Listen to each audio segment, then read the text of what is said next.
Hello everyone, I'm Maiko from Susan's family. Today, I'll teach you the knit method for the tribute to art, Starry Night Stranded Knitting Blanket. For this electronic tutorial, you can search for susud.com on the website to view it. This blanket is divided into 4 parts, the main part, the lace trim, decorations, and the lining. We'll start with the main part. Next, we'll knit the lace trim. Then, we'll make the decorations. Finally, we'll sew the lining on the wrong side. Now, please watch as I demonstrate the specific knit method. The main part is divided into 4 fabric pieces, A, B, C, and D. You can knit them in any order. Once all pieces are completed, we will join and sew them together. Let's take piece A as an example. Let me explain the knit method. Here's the chart for piece A. 1 square represents 1 stitch. Blank squares indicate knit stitches. Each square corresponds to a loop in your knit. Different colored squares distinguish the corresponding color schemes.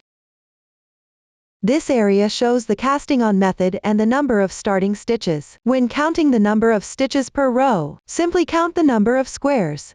Then, match this to the number of loops on your needle. Arrows indicate the direction of knit. The right side is always read from right to left. The wrong side is read from left to right.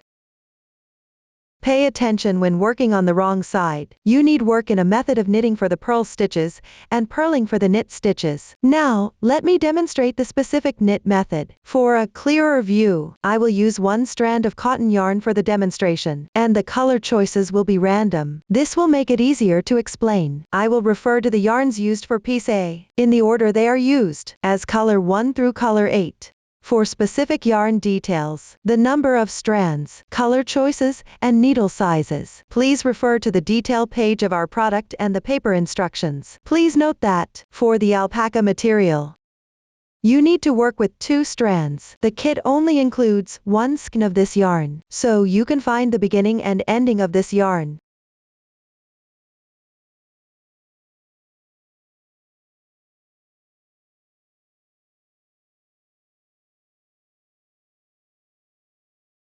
And hold them together to work with. Take out color 1. And start by casting on. Use the backward loop cast on method. Let's first learn how to cast on. Please watch the demonstration. Backward loop cast on method. Take out the corresponding yarn. Make a slip knot with the yarn.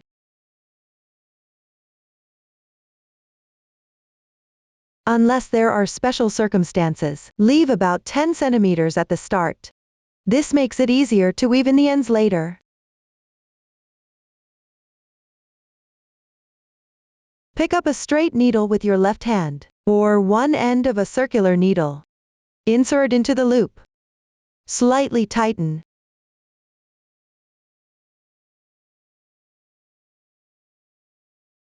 This is the first stitch.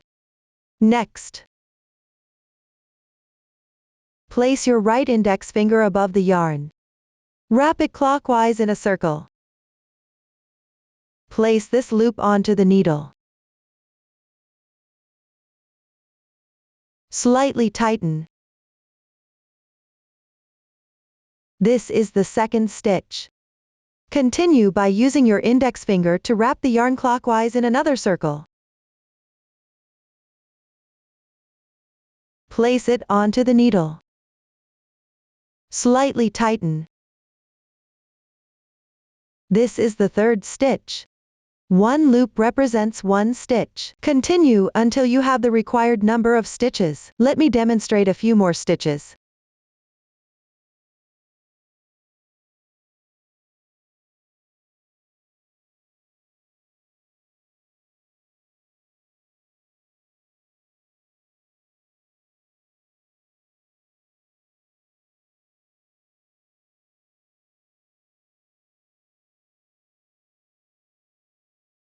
This is the backward loop cast on method. This method is often used for casting on from the neckline.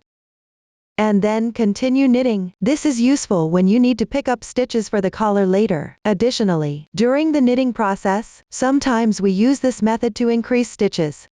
For example, increasing stitches with backward loop under the arms. Pay attention, regardless of which cast-on method you use. If the number of stitches is large, and you are casting on onto one straight needle, make sure to prevent the loops from slipping off. After completing the cast-on, start working on the first row. This row is on the right side of the piece. The chart is read from right to left. The first row consists of blank stitch key. This indicates knitting all stitches as knit stitches. Hang the yarn with your right hand. Start knitting the knit stitch.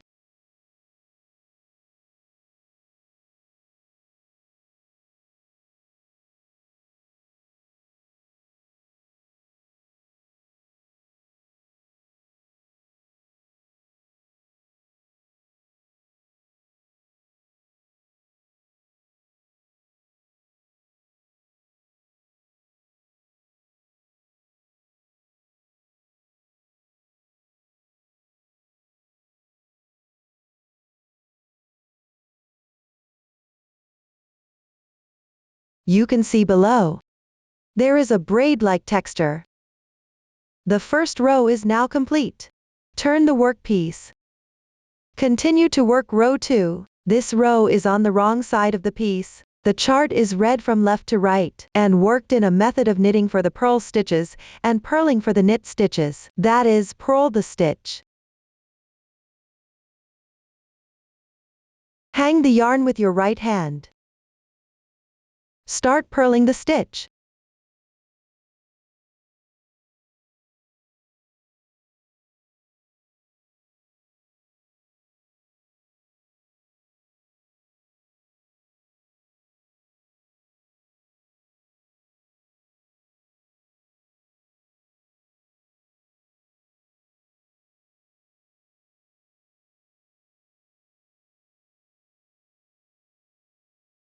You can see below.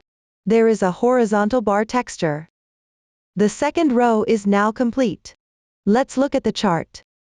Next, we will start changing colors. To knit the pattern, we will use two knitting methods, intarsia and Jacquard. Intarsia is the method of carrying yarn vertically. For example, these larger independent color blocks can be knitted using the vertical yarn carrying method.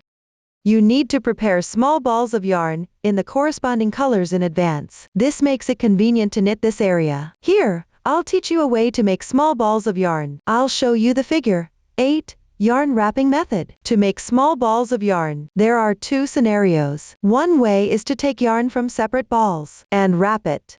The other way is to have the yarn connected to the workpiece. Regardless of which method you use, the wrapping method is the same. First, leave a tail of about 10 centimeters. You can also make it slightly longer. This tail will be the one you pull out later. Place it like this in the position between your left thumb and index finger. Pinch it with your thumb. Then wrap the yarn in a figure 8 around your hand like this.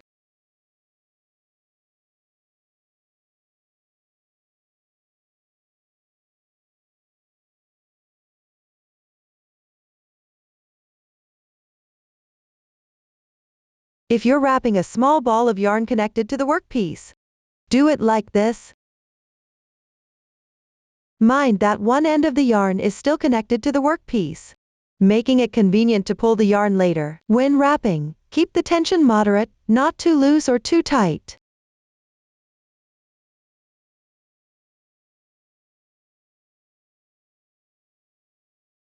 The more stitches in a color block, the larger the ball you'll need to wrap. For fewer stitches in a color block, you can wrap the ball of yarn a bit smaller. If you run out of yarn later, just join new yarn and continue knitting. After wrapping to the approximate size you need, leave a tail and cut the yarn.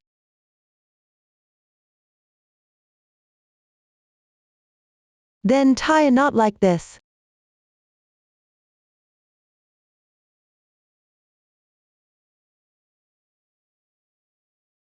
You can first wrap a few times, round the middle to secure it.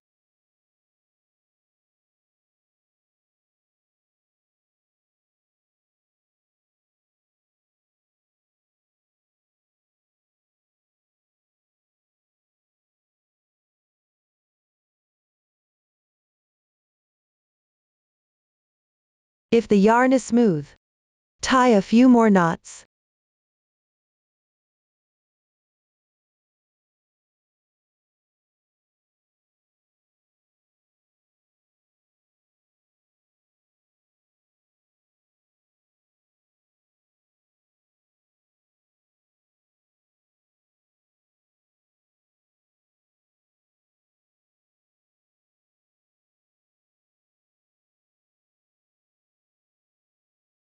If the yarn tail here is too long, you can trim it slightly shorter. This is the method for wrapping a small ball of yarn. When you use it, just gently pull the yarn like this.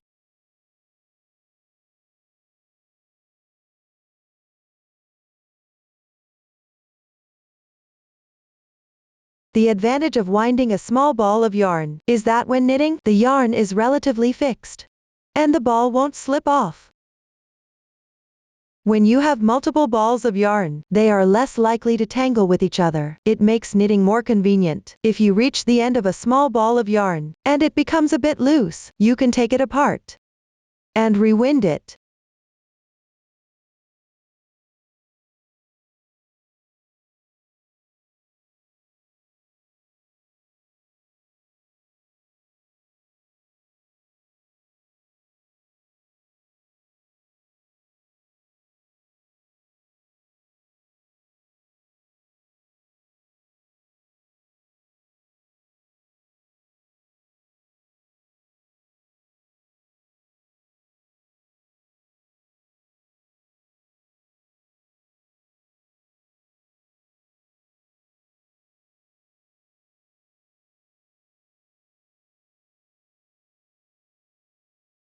Or if you make a mistake midway through knitting and have to undo a lot of yarn, you can also take that section of yarn and wind it into another small ball of yarn.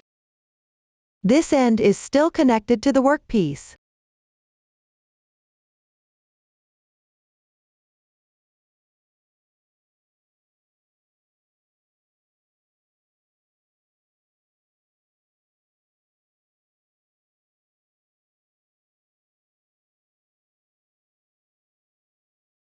After winding, use the yarn to secure this end well.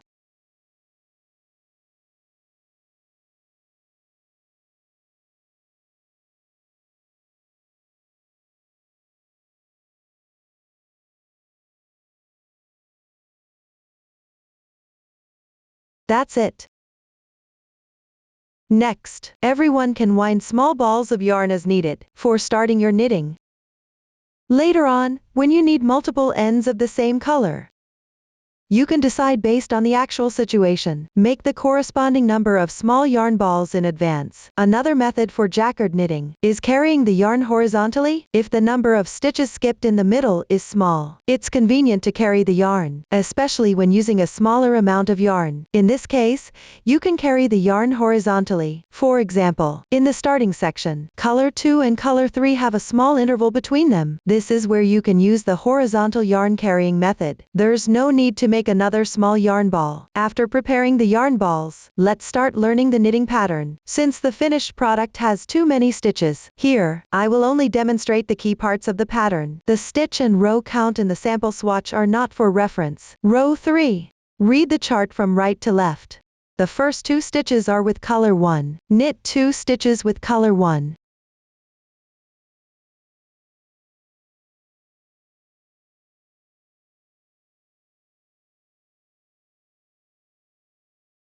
Now, let's join the yarn and change colors. Refer to the color chart and take the corresponding color of yarn. The second color is color 2. Take the small yarn ball of color 2. Leave about 5 centimeters of yarn tail. Tie a knot on color 1.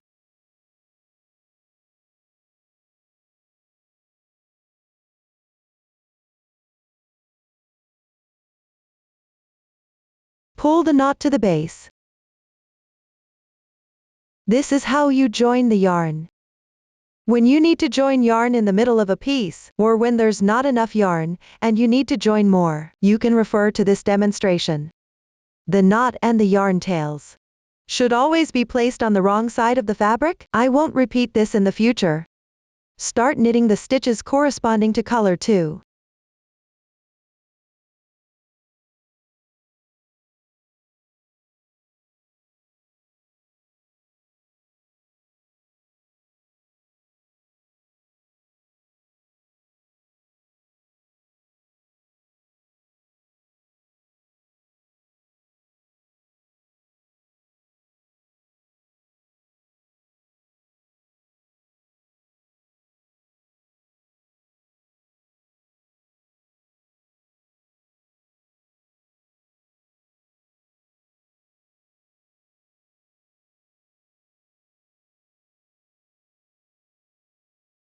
Next, change to the next color, which is color 3.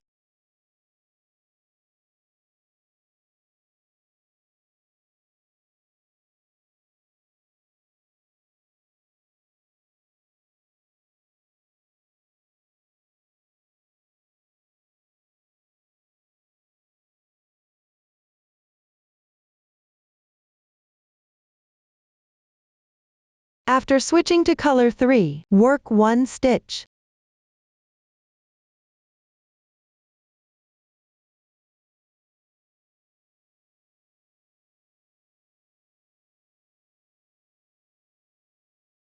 Let's take a look at the chart. The next section of the pattern alternates between color 2 and color 3, with fewer stitches in the color 2 areas, to avoid too many yarn tails. We can use the Jacquard method here, carrying the yarn horizontally while knitting. The next stitch in the chart is worked with color 2. There are only a few stitches apart here. Switch directly to the previous color 2 for knitting. Before knitting, pay attention to the next color, which is still color 3.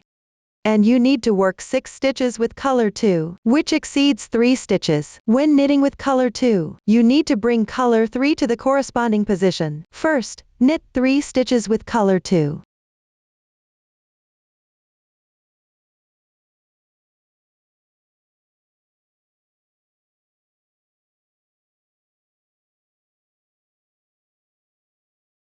Then place color 3 on top of color 2.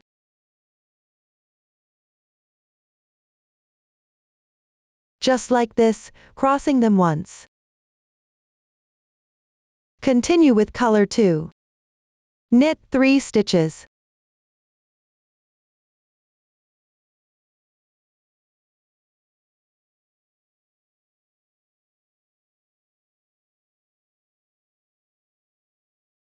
Pay attention to the carrying yarn on the wrong side. Don't pull it too tight. Keep the fabric flat.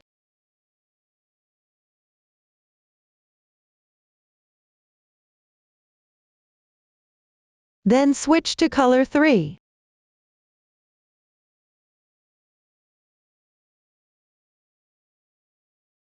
And knit 3 stitches.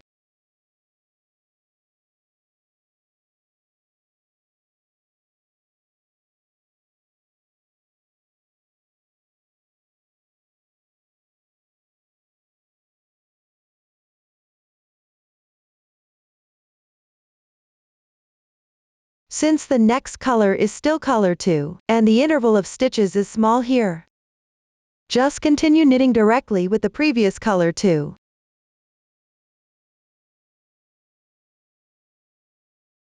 While knitting with color 2, skip 3 stitches. Carry color 3 once. 1, 2, 3. Place color 3 above color 2. Cross once. And continue knitting with color 2.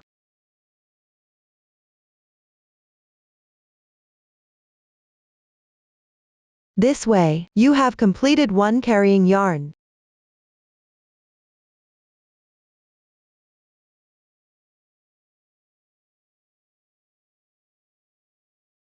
Then switch to color 3 and knit.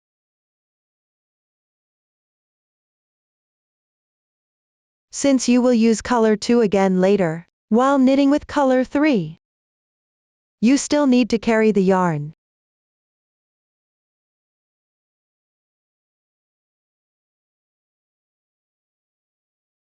Skip 3 stitches and carry once.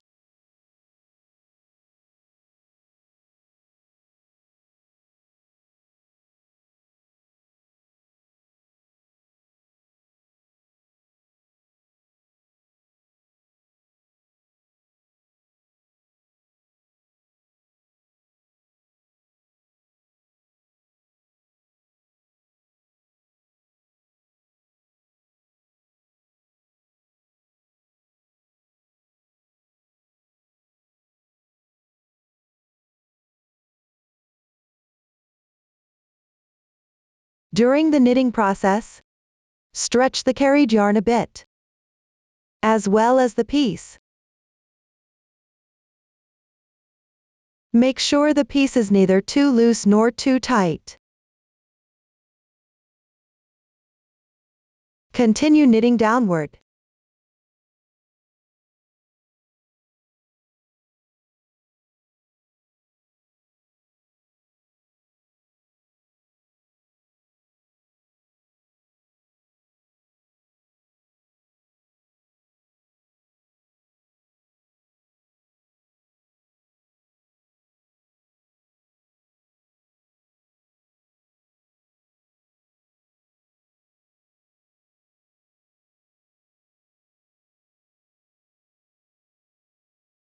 Let's look at the chart. When 2 color areas are spaced apart by a considerable distance, and the area to be knitted is large, you can introduce a new ball of yarn at the corresponding position. Use the intarsia method for knitting. When the distance between 2 color areas is relatively close, or the area to be knitted is small, and you don't want to add too many yarn tails, you can use the Jacquard technique. Carry the yarn horizontally.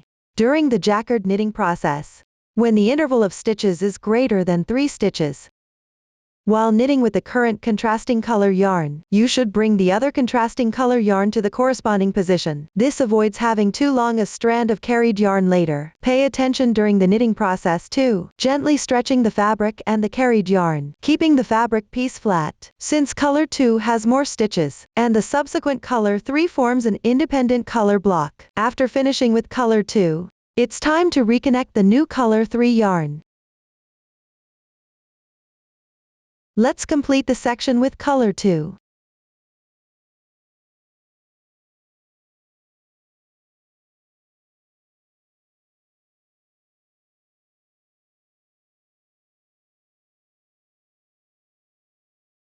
Then join a new small ball of color 3 yarn.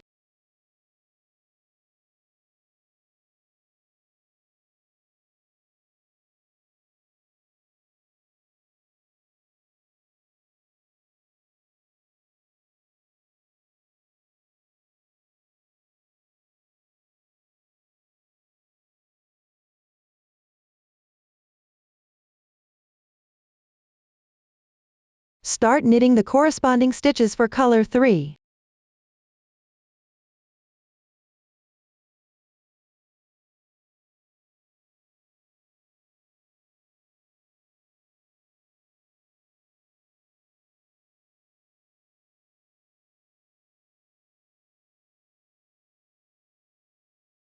For the subsequent color 4, follow the same procedure.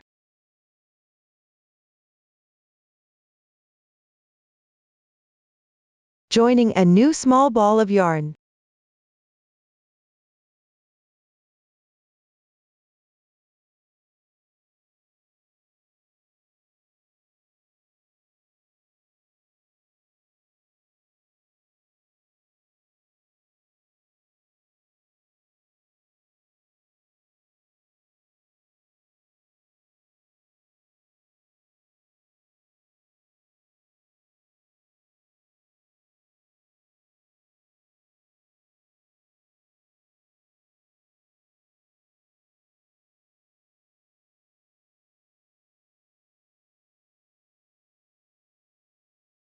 Row 3 is now completed.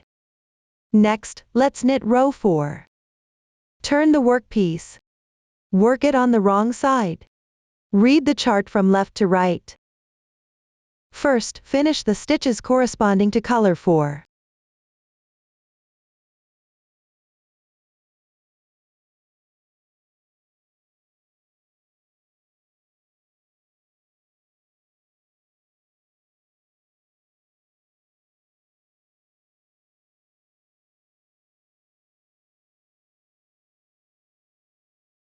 When you reach the color change position, cross color 3 over color 4.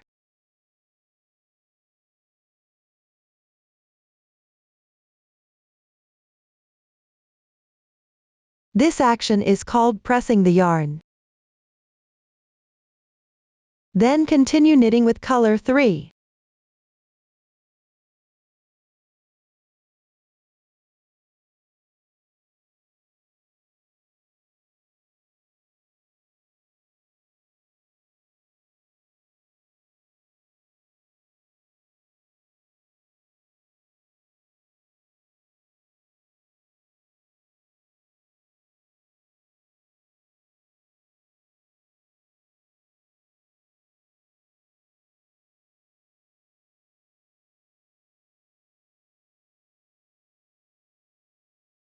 Every time you change colors, make sure to press the yarn.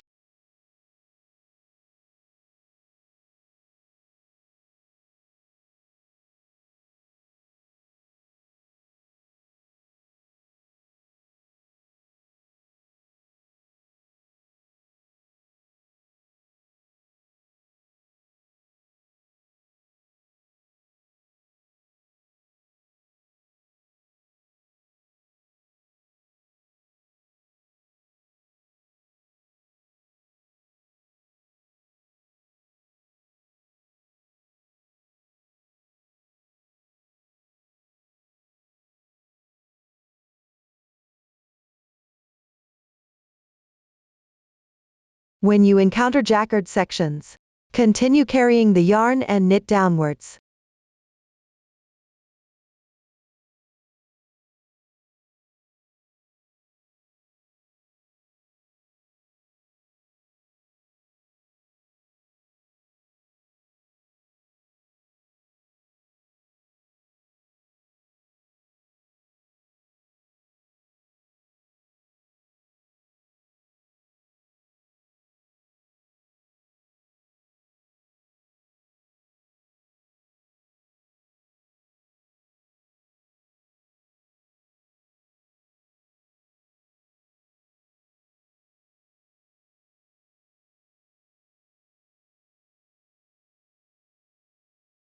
After knitting 3 stitches, place color 3 above color 2.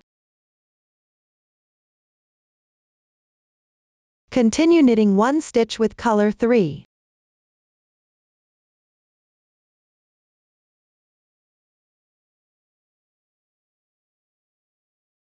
Gently stretch the fabric. Adjust the length of the carried yarn. Continue following the chart to knit.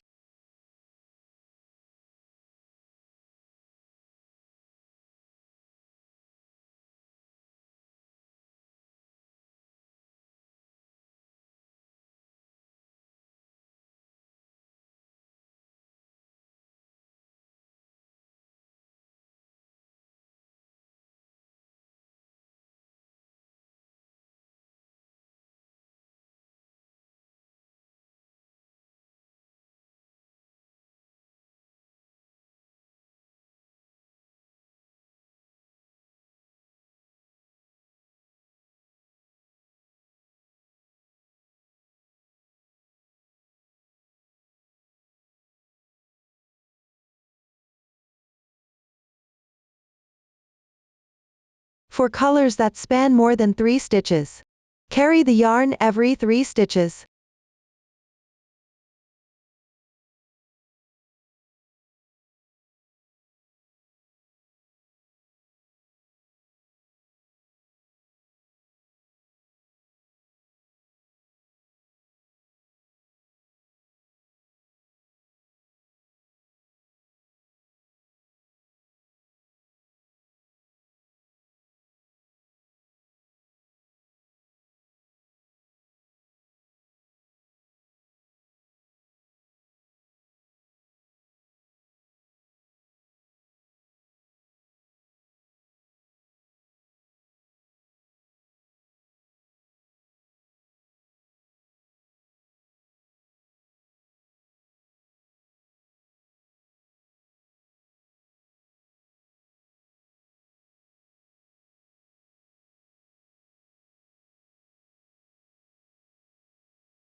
Don't forget to stretch the fabric.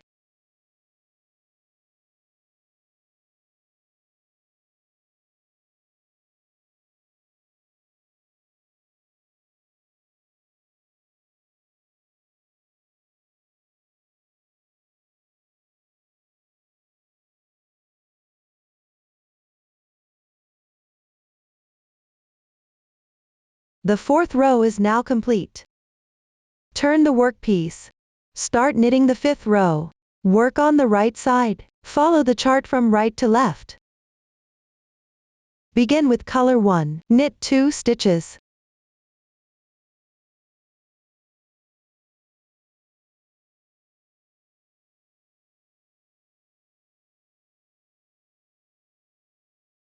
Then switch to color 2 and knit.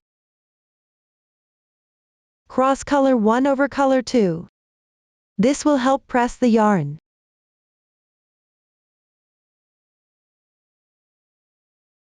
Knit the stitches corresponding to color 2.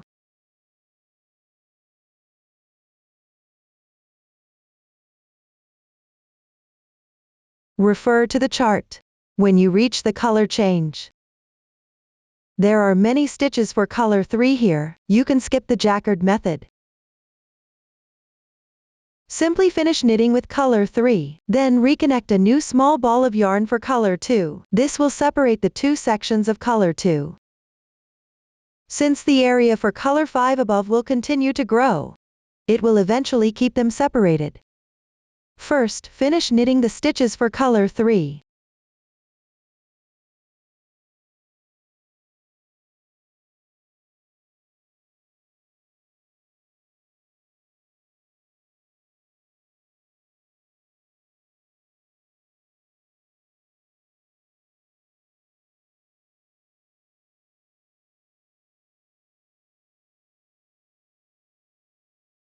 After finishing, join a new small ball of yarn for color 2.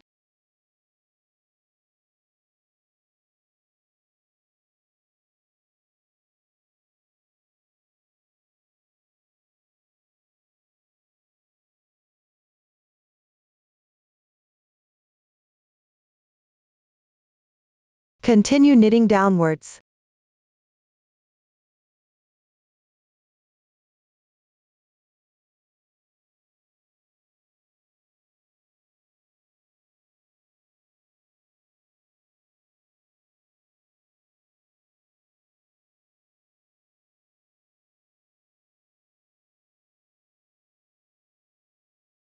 When you exceed 3 stitches, don't forget to carry the yarn every 3 stitches.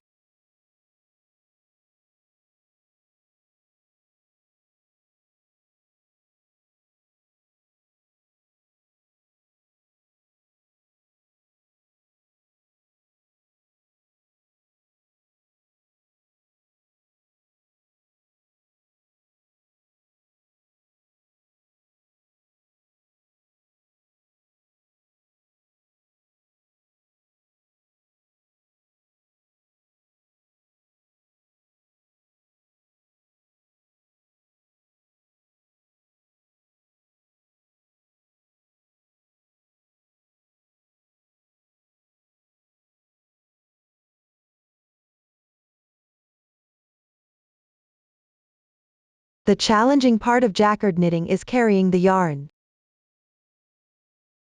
The difficulty with intarsia knitting is pressing the yarn.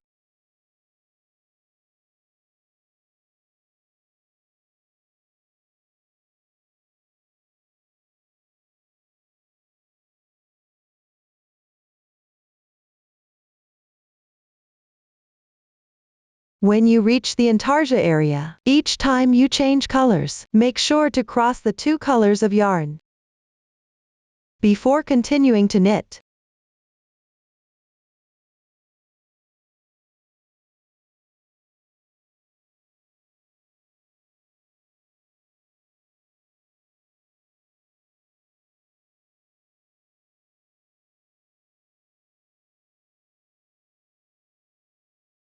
If you don't press the yarn, and just knit like this,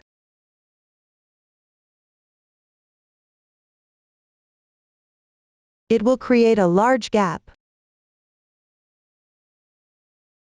So when changing colors, remember to press the yarn.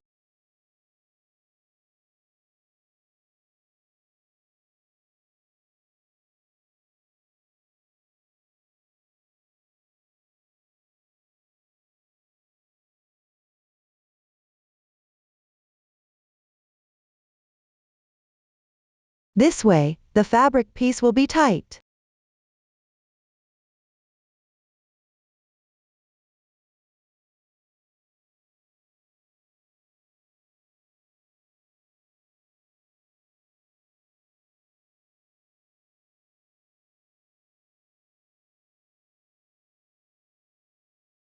The 5th row is now completed.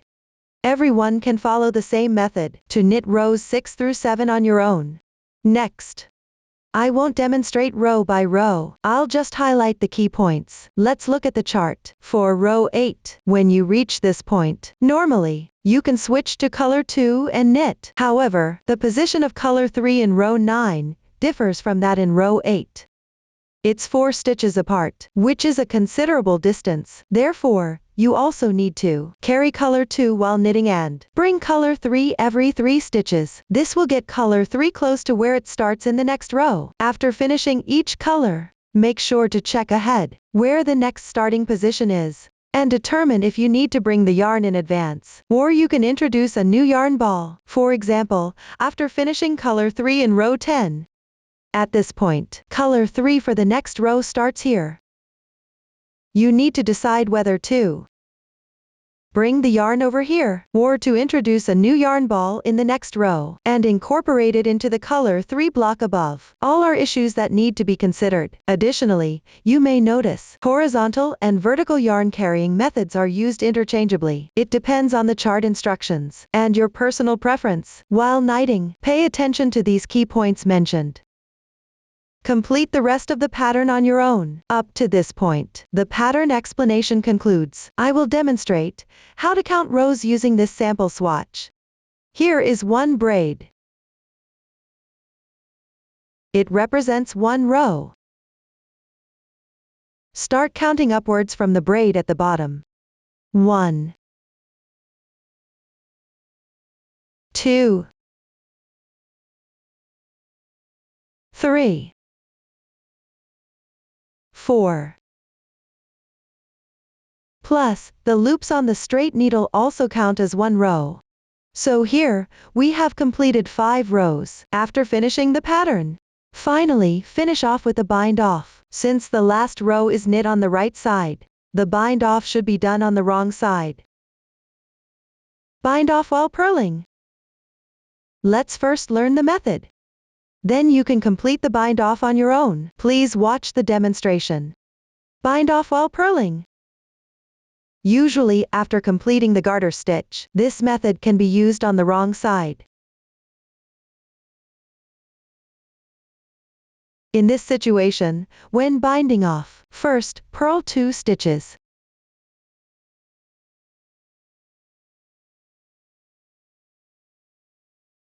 Then, insert the left needle into the first stitch. Bring it over the second stitch. And slip it off. This binds off 1 stitch. Continue with another purl stitch. Bring the first stitch over the second stitch, which binds off another stitch. We will continue to bind off the rest this way. Each time, we bind off by purling.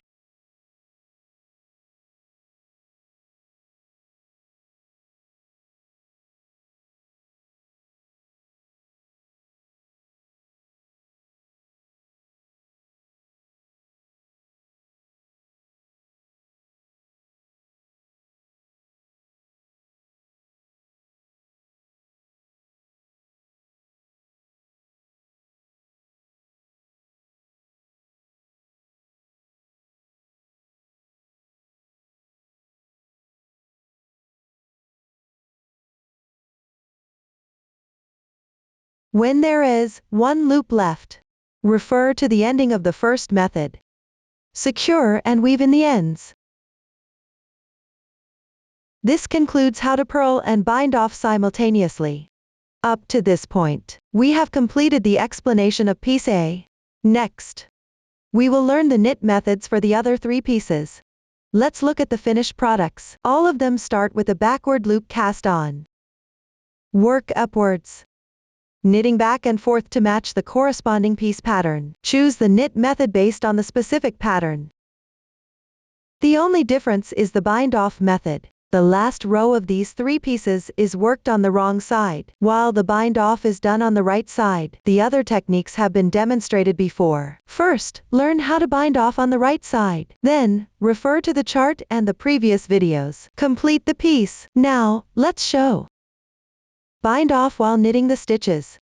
Usually after completing the stockinette stitch, you can use this method on the right side. In this situation, when binding off, first knit 2 stitches.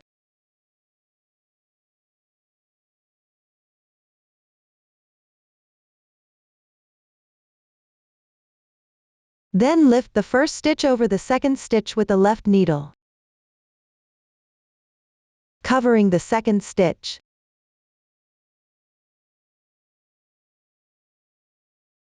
This completes the bind off for 1 stitch. Continue knitting 1 stitch.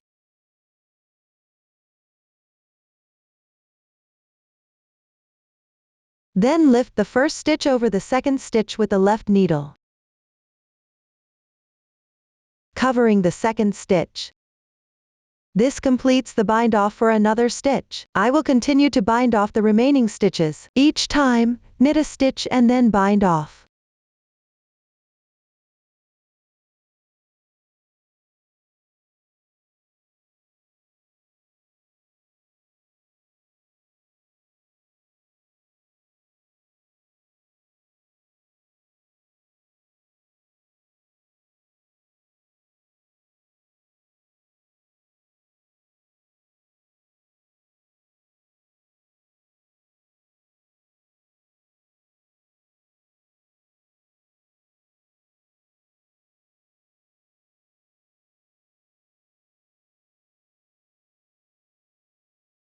Now there is only 1 loop left.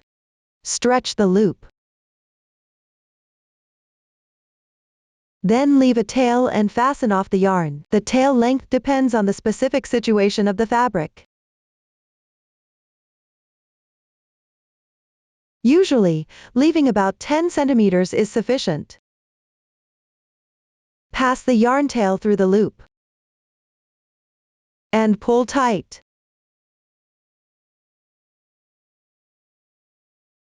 This is the method for binding off while knitting the stitches. Regardless of which bind-off method you use, the technique to secure the yarn tail at the end can be referenced from this demonstration. And once everything is completed, if not specifically reserving a long tail for sewing, these short yarn tails can be woven in on the wrong side, following the fabric's texture, to hide them.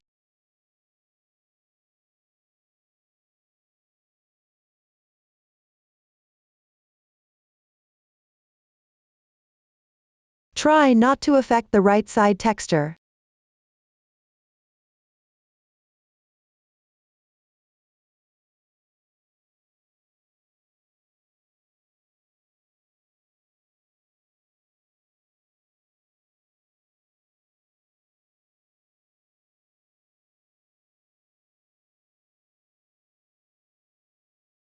When weaving in the ends, you can weave in the entire yarn tail completely.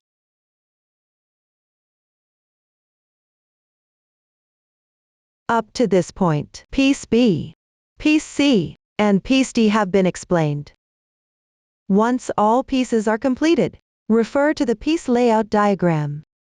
For sewing, take about 1 meter of yarn and use the stitch-to-stitch sewing method between horizontal edges. Use the row-to-row sewing method between vertical edges.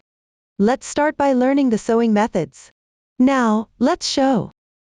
The stitch-to-stitch sewing method used seamless sewing technique. With stitches in the bound-off state, you can leave a long yarn tail at the end of one of the pieces. Thread the yarn tail through a darning needle. And work from the back side. Insert the needle from the piece closest to you that doesn't have the yarn tail, coming out from the middle of the edge stitch.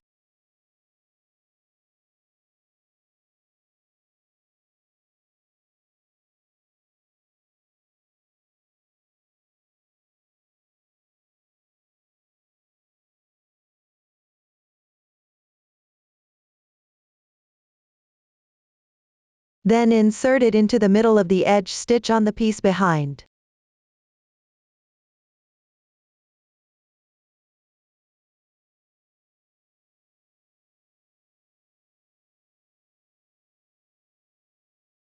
Then each time, from the front piece, pick up the braid.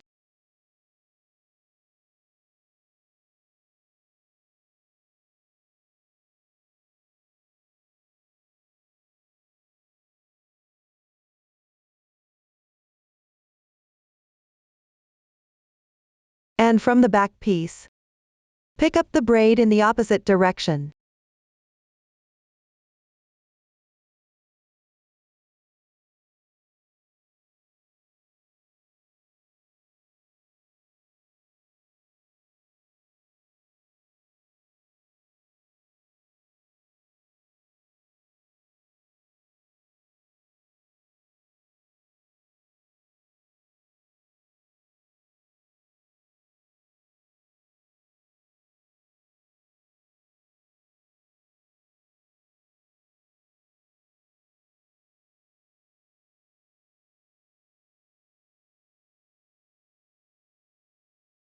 After sewing a few stitches, you can take a look. The sewing position forms a braid-like texture. If you pull tight,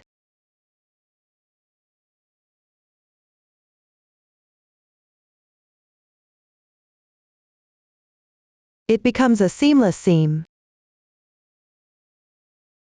with no visible trace of stitching. You can decide whether to tighten based on your preference. I will continue to finish sewing here.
And that's how you sew it up.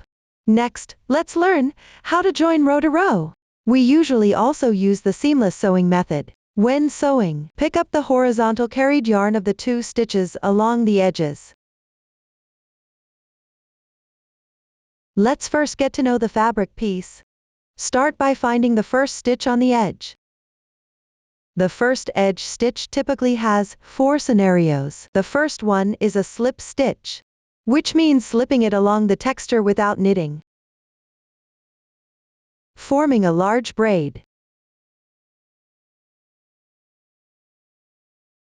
The second one is also a slip stitch. It's just that when making the slip stitch, it goes against the texture below, forming this kind of knot.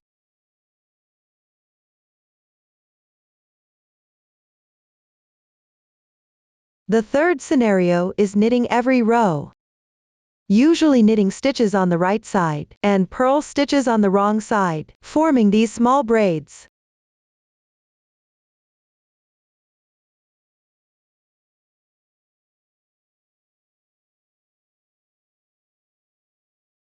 The fourth scenario is also knitting every row, usually knit stitches on both the right and wrong sides, forming a garter stitch pattern. The second stitch is right next to the first stitch on the left side. For example, with this piece, looking from this side, the second stitch shows a knit texture. From the other side, the second stitch shows a purl texture. Whether the second stitch has a knit texture or a purl texture, you can see that the loops are all oriented in the same direction.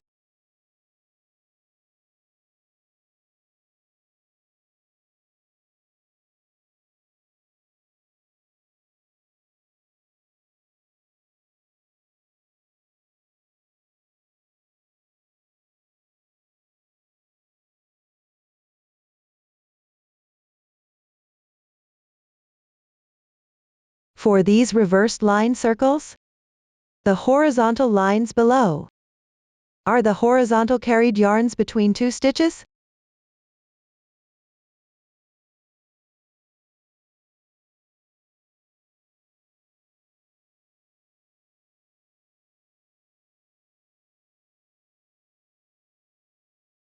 It's the same on this side as well.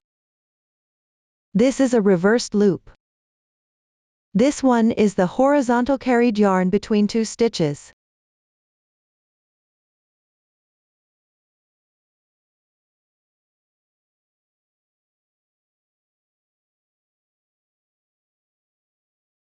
The edge stitch, like a garter stitch pattern, works the same way. This is the second stitch.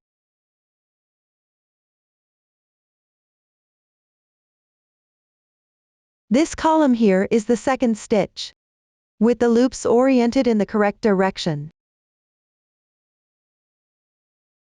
Between these two stitches, the reversed loops, and this single line, form the horizontal carried yarn between the two stitches.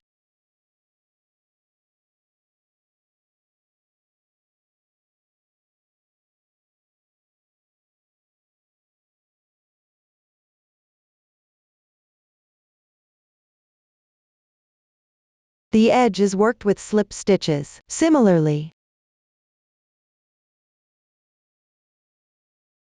between these two stitches, there are also horizontal carried yarns.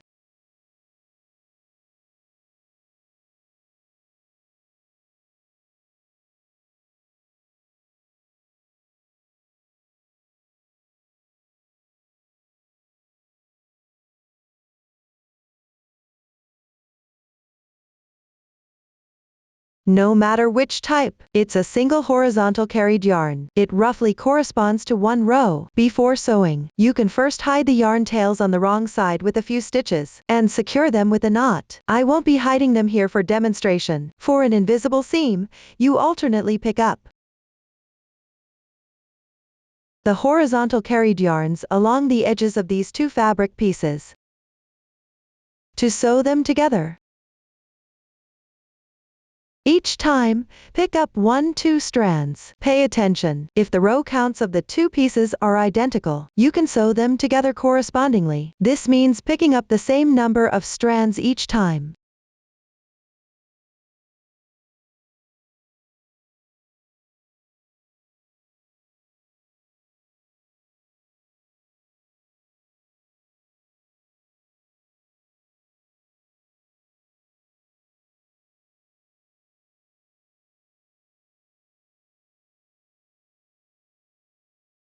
Always insert the needle where you last pulled out.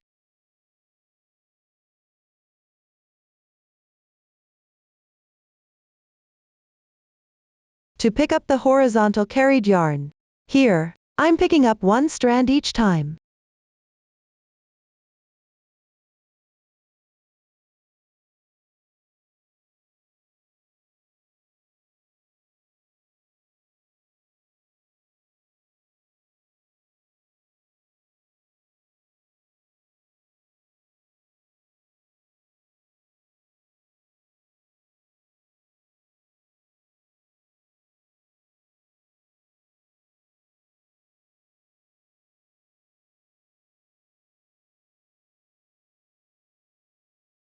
After sewing a few stitches, slightly tighten the yarn.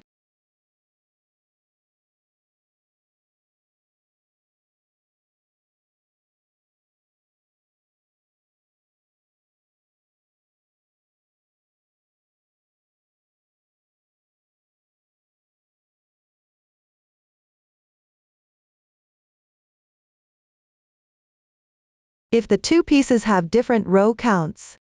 But you need to sew the pieces together evenly. On the side with more rows, you can pick up a few more strands as needed. For example, generally, you pick up one strand each time, but on the side with more rows, at appropriate positions, you can pick up 2 strands.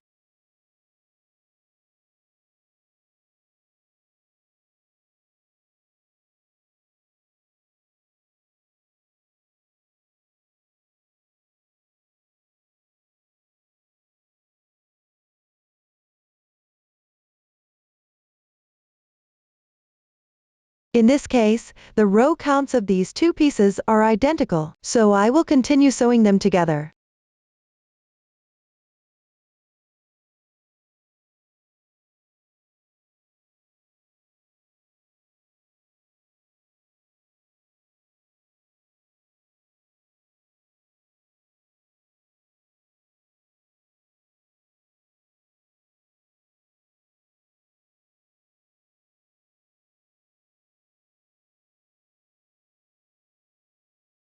This is the method for seamless sewing of row to row. Continue sewing according to this method. If you run out of yarn halfway through, when there's about 10 centimeters of yarn left, bring the yarn to the wrong side of the fabric.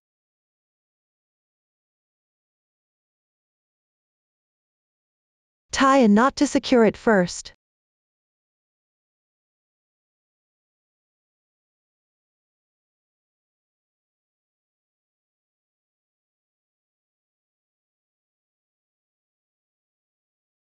And sew a few stitches on the wrong side to hide it.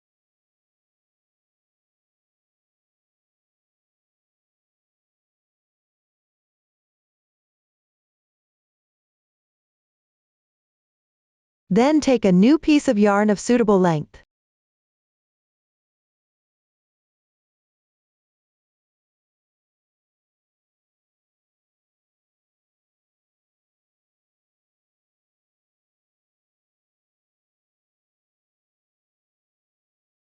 Secure the end of the new yarn with a couple of stitches on the wrong side of the fabric.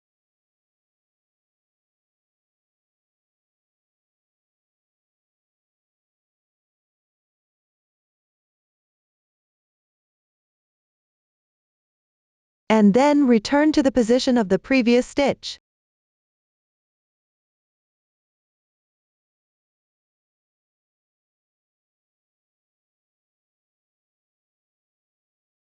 Right here.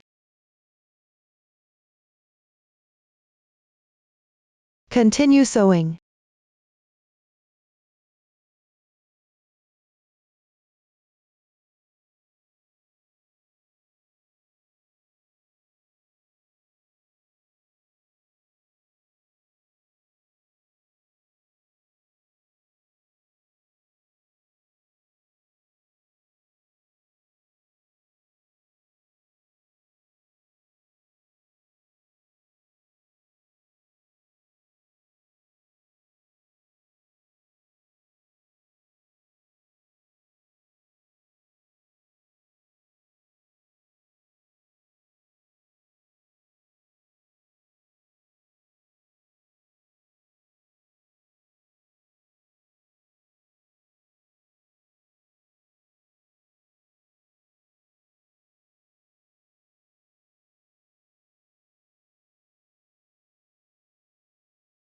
Finally, pull the yarn tight.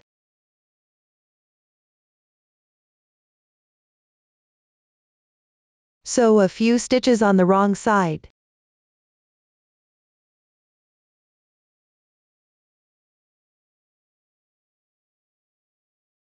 Tie a knot to secure it.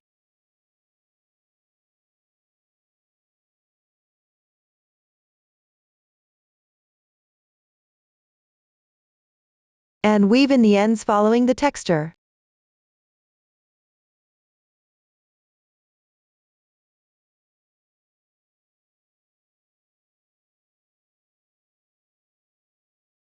Cut the yarn.